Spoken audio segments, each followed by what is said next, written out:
नमस्कार दोस्तों, एक बार फिर से मेरे चैनल लर्न विद देव में आप सभी का स्वागत है। प्राचीन इतिहास के सीरीज को बढ़ाते हुए आज हम लोग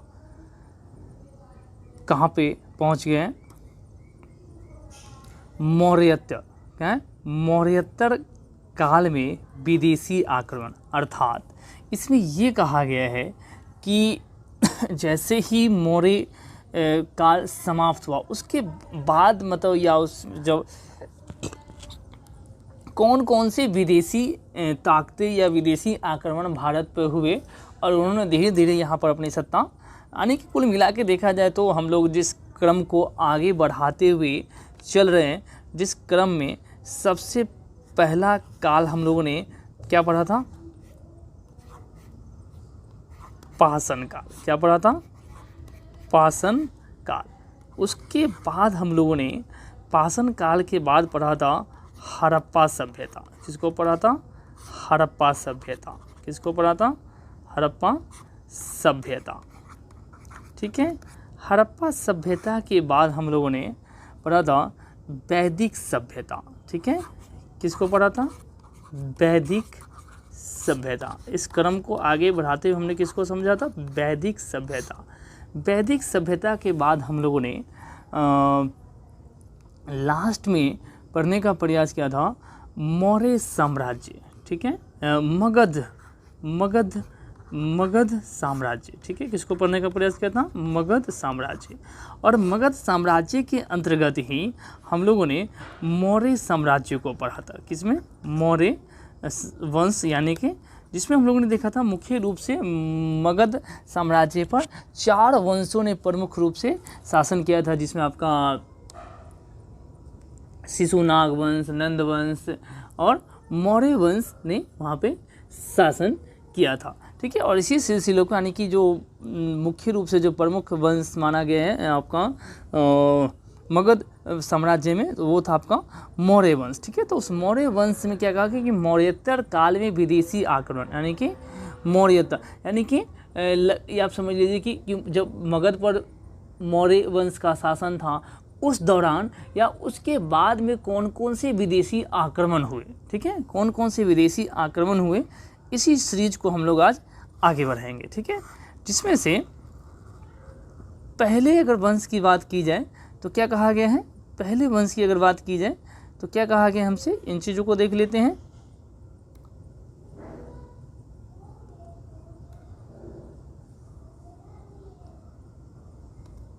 चलिए, सबसे पहले कहा गया है कि मौर्योत्तर काल के इस क्रम को अगर देखा जाए तो सबसे पहले कौन से वंश माने गए? यवन वंश। यवन वंश, जिसमें कहा गया कि मौर्योत्तर काल में भारत पर सबसे पहला विदेशी आक्रमण बैक्ट्रिया के ग्रीकों ने किया था। इन्हें हिंद यमन या इंडो ग्रीक के नाम से भी जाना जाता है। तो सिंपल सी बात क्या आ गया है कि यमन के द्वारा पहला विदेशी आक्रमण किया गया। किसमें? मौर्योत्तर काल में, यानी कि मौर्य जैसे जैसे मौर्य साम्राज्य मौर्य वंश समाप्ति की कगार पर था। ठीक है। या यूँ समझ लीजिए कि समाप्त हो चुका था। तो उस समय मौर्योत्तर काल में भारत पर सबसे पहला विदेशी आक्रमण किसने किया था? बैक्ट्रिया के ग्रीकों ने किया था, जिसे हिंद यमन या इंडो ग्रीक के नाम से भी जाना जाता है। चलिए आगे देखते हैं कि हिंद यमन शासकों में मिलांडर सर्वाधिक महत्वपूर्ण था, जिसकी राजधानी साकल थी। ठीक है। कि हिंद यमन शासकों में मिलांडर सर्वाधिक महत्वपूर्ण था, जिसकी राजधानी साकल थी। आगे कहा गया कि प्रसिद्ध बौद्ध दार्शनिक नागसेन के साथ मिलांडर के द्वारा किए गए वाद विवाद का विस्तृत वर्णन मिली पंदहो नामक ग्रंथ में। बिल्कुल, इसमें क्या कहा गया है कि एक प्रसिद्ध बौद्ध दार्शनिक थे नागसेन। ठीक है। और एक हिंद यमन शासक थे मिलांडर, उनके बीच में एक बहुत प्रसिद्ध वाद विवाद हुआ था। उस वाद विवाद को किस ग्रंथ में? मिली मिलीपंथनोम नामक ग्रंथ में संकलित किया गया। ये बात इसमें कही गई। आगे देखते हैं कि इंडो ग्रीक शासकों ने भारत में सर्वप्रथम सोने के सिक्के तथा लेखा युक्त सिक्के जारी किए। बिल्कुल, इसमें एक कन्फ्यूजन रहता है कि एक प्रश्न पूछ लिया जाता है कि भारत में सोने के सिक्के किसने जारी किए थे सबसे प्रथम। तो इसमें बहुत कुछ ना कुषाण वंश में खास के कनिष्क का नाम लिया जाता है। तो हमें ये ध्यान रखने वाली बात है कि अगर सबसे पहले अगर देखा जाए तो सबसे पहले भारत में सोने के सिक्के का प्रचलन इंडो ग्रीक शासकों के द्वारा ही किया गया था। हाँ, सबसे ज़्यादा बड़े पैमाने पर जो सोने के सिक्के जो जारी किए गए थे वो कुषाण वंश के द्वारा, जिसमें मुख्य रूप से कनिष्क के द्वारा, जिसके बारे में हम लोग आगे पढ़ेंगे। ठीक है, तो ये चीज़ ध्यान रखने वाली बात है कि इंडो ग्रीक शासकों में भारत में सर्वप्रथम सोने के सिक्के तथा लेखायुक्त किसने जारी किए थे? तो इंडो ग्रीक शासकों ने। चलिए आगे देखते हैं हम लोग। विभिन्न ग्रहों के नाम, नक्षत्रों के आधार पर भविष्य बताने की कला, संवत तथा सप्ताह तथा दिनों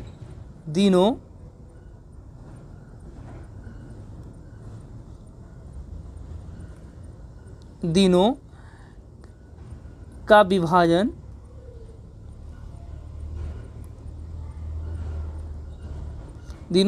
विभाजन यूनानियों ने ही भारत को सिखाया था। बिल्कुल, क्या कहा गया कि विभिन्न ग्रहों के नाम, जैसे बुध, शुक्र, मंगल, इस तरह के विभिन्न ग्रहों के नाम हैं, और भविष्य बताने की कला, संवत, सप्ताह के 7 दिनों का विभाजन हम यूनानियों ने ही भारत को सिखाया था। ठीक है, तो मौर्योत्तर काल में पहला जो विदेशी आक्रमण था वो किसके द्वारा किया गया था? यमन के द्वारा, जिसे इंडो ग्रीक या हिंद यमन भी कहा जाता है। और मुख्य रूप से ये कहाँ के निवासी थे? तो यूनान के। कहाँ के थे? यूनान के। ठीक है, चलिए आगे देख लेते हैं। बिल्कुल, कहाँ के थे? यूनान के थे। चलिए अगले हिस्से पे चलते हैं हम लोग। चलिए, इस क्रम में अगला वंश है जिसने भारत पर आक्रमण किया, वो थे शक। कौन से? शक वंश। कौन से वंश था? शक वंश। कौन से वंश थे? शक वंश। कहते हैं कि शक वंश मूलतः मध्य एशिया के निवासी थे। कहाँ के थे? मध्य एशिया के निवासी थे।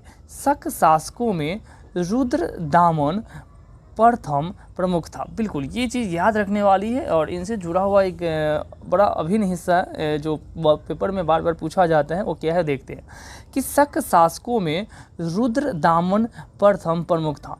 जूनागढ़ से प्राप्त उसका अभिलेख संस्कृत भाषा का पहला अभिलेख है। चलिए, जो अगला बिंदु आने वाला है इससे जुड़ा हुआ वो बड़ा महत्वपूर्ण है, वो ध्यान रखने वाली बात है। क्या कहा गया कि रुद्रदामन प्रथम ने चंद्रगुप्त मौर्य के समय में निर्मित सुदर्शन झील का बिल्कुल चंद्रगुप्त मौर्य के द्वारा एक सुदर्शन झील का निर्माण करवाया गया था। क्या करवाया गया था? सुदर्शन झील का निर्माण करवाया गया था।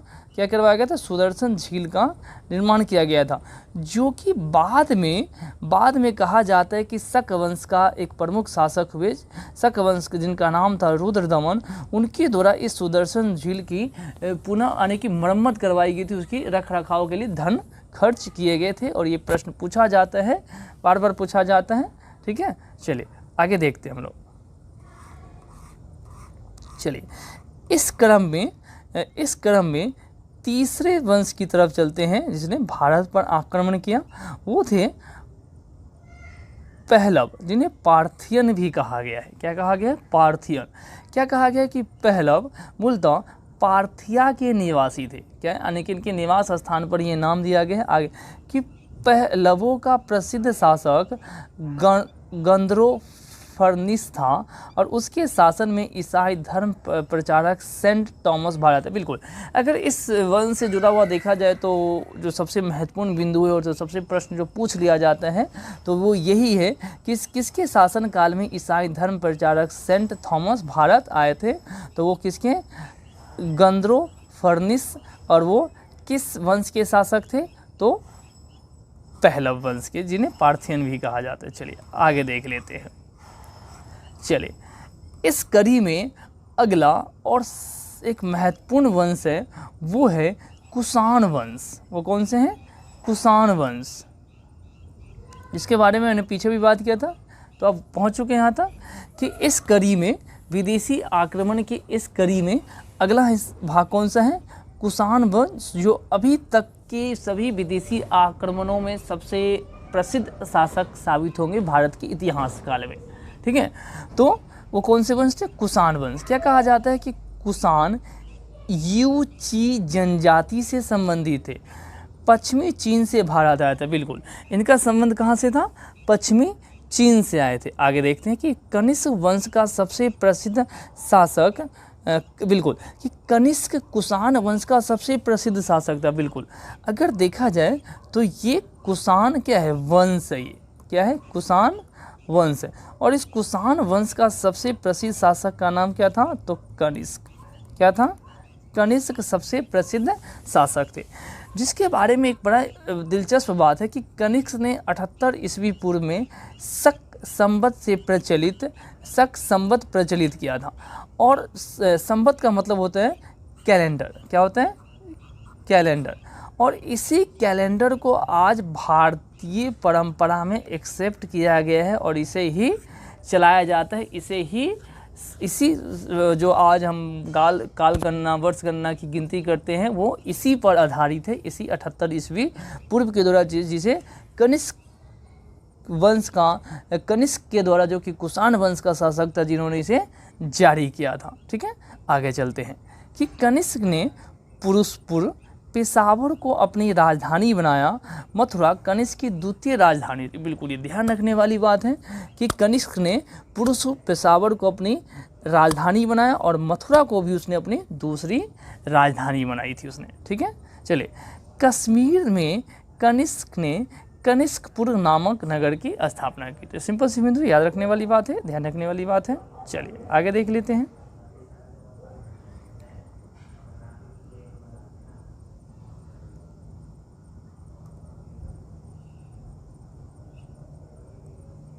आगे देख लेते हैं।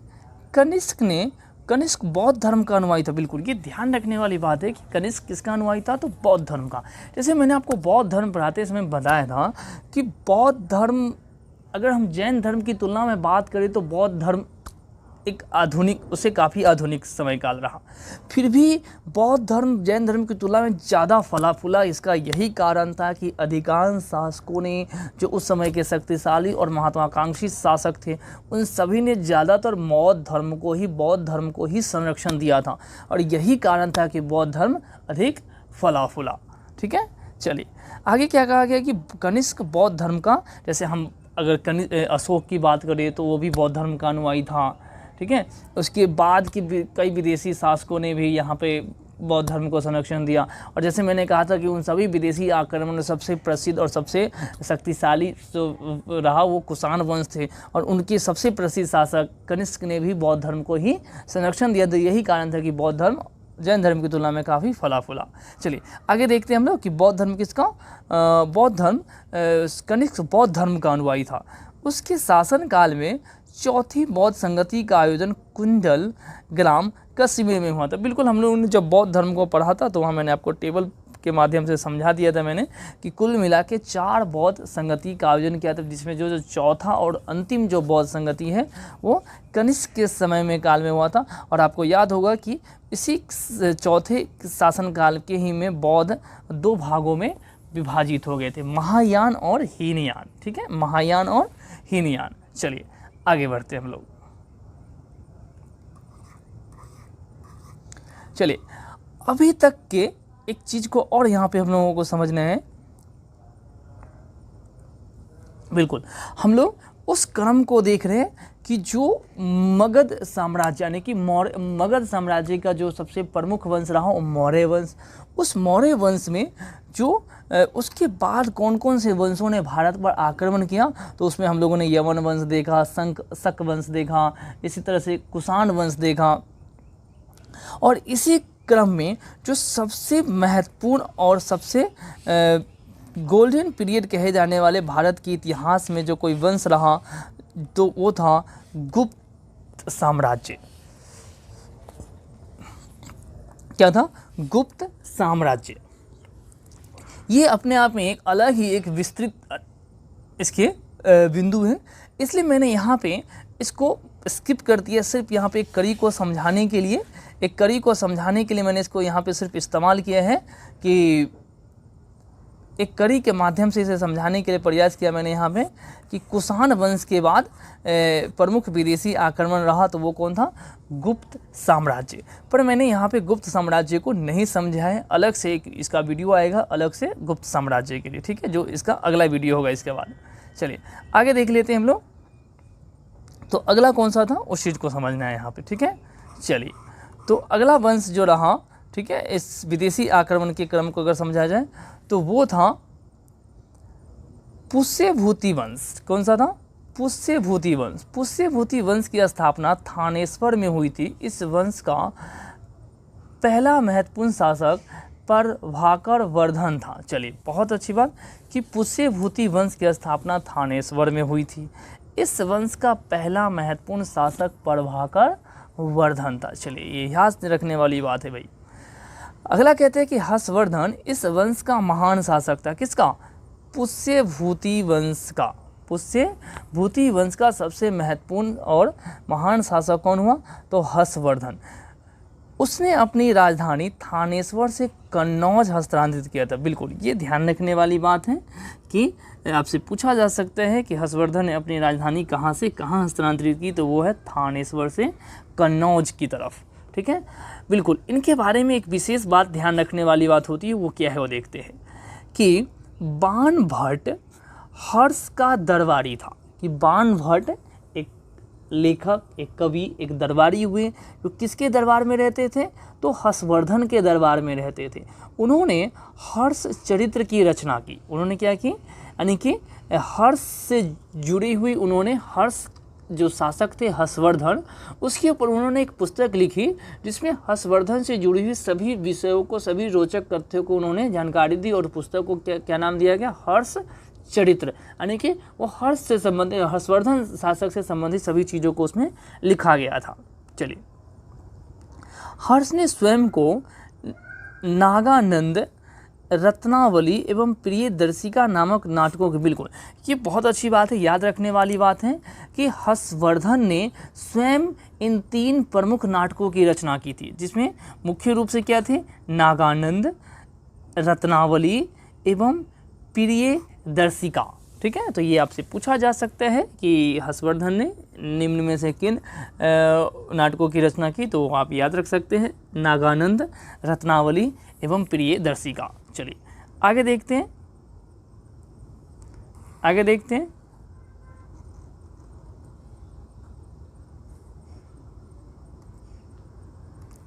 आगे देख लेते हैं कि हर्ष का चाणक्य शासक पुलकेशिन द्वितीय से नर्मदा, बिल्कुल कि हर्ष का चाणक्य शासक पुलकेशिन द्वितीय से नर्मदा नदी पर युद्ध हुआ जिसमें हर्ष पराजित हुए। बिल्कुल इसमें यह कहा गया कि एक अलग ही वंश है ये, जिसके बारे में हम फिर कभी बात करेंगे।